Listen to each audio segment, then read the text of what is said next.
Guys, I want to teach you a technique that's going to position you to have a lot of success when you sit down with your prospects. How would you like a technique that your prospects would actually be eager to hear what you have to say? In fact, they'd almost be begging you to tell them. How'd you like a technique that they would almost be ready to say yes and enroll even before the presentation begins? Well, that's this technique. I created a technique called the 3-step setup, and those who are using it are seeing a dramatic difference in their business.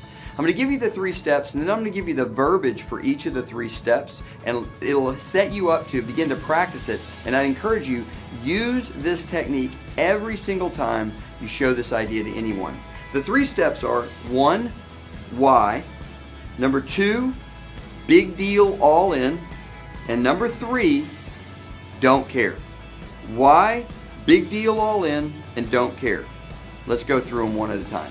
The first thing you're going to do is you're going to share with them why you're doing this. So let's pretend that you and I are sitting at coffee and I was about to show this to you. I would say, hey, thanks a lot for coming to coffee with me. Listen, I've got something huge I want to share with you.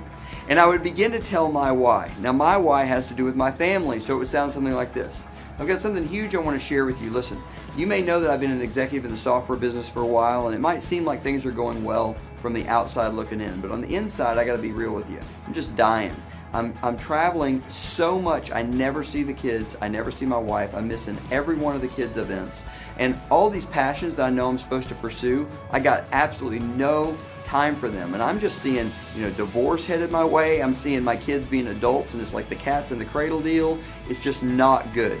And I've just been praying for something, and I just found it. Now, let me back up and break that down. I gave you my why. Now, my why is not going to be your why. I gave you that as an example. Your why could be anything. We have people who are trying to retire and they can't. We have single moms who are tired of dropping their kids off at daycare. We have college students who are tired of burdening their parents with the financial woes of paying for college and want to get that off their back. We have people who, every kind of why, it doesn't matter what the why is, but what it does matter is that you are real, that you are vulnerable, and that you are raw. The more emotionally gripping your why can be, the better.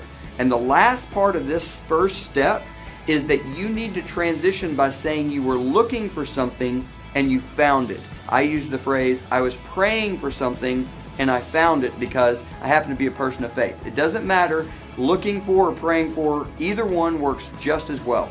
But what we're doing is we're creating a problem in the mind of the listener. Here's my big problem. I was looking for an answer and I found it. That's step 1. Step 2 is going to be big deal, all in. So the way that would sound is this. You've just said, man, I was looking for something and I just found it. Now this thing I just found, it is a huge deal. It's going all over the world. It's a viral social phenomenon, and I've done all the research, and let me tell you, this is my ticket. I am all in.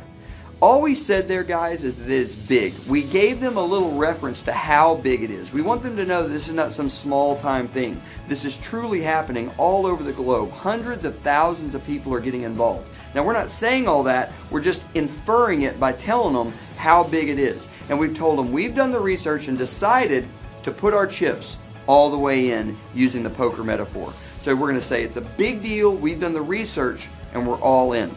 The last step is don't care. And here's how that would sound. You've just said, and listen, I've decided I'm putting my chips all in. I am all about it. Now, here's the thing.